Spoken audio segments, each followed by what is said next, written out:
ஒரு நேரத்துல மின்னேனும் ஒரு பூனை இருந்தது. அது மிகவும் நல்ல மனம் கொண்டது. ஒரு நாள் அதன் வீட்டு பக்கத்துல ஒரு சிறிய எலி இருந்தது. குருட்டு எலி. அதற்கு கண்ணே காணவில்லை.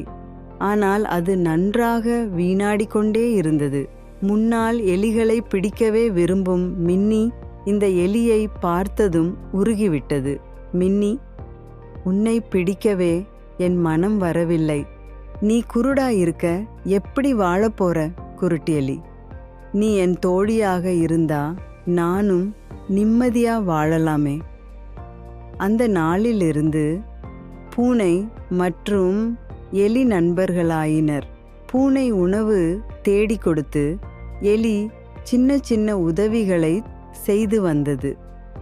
நகரத்திலேயே இந்த பூனை எலி ஜோடி பிரபலமானது. எல்லாரும் சொன்னாங்க, இவங்க மாதிரி தோழிகள் இருந்தா வாழ்க்கை பயமில்லாம இருக்கும். பாடம்: தோழமைக்கு எல்லை கிடையாது. மனதிருந்தா எந்த எதிரிகளும் நண்பர்களாக மாறலாம்.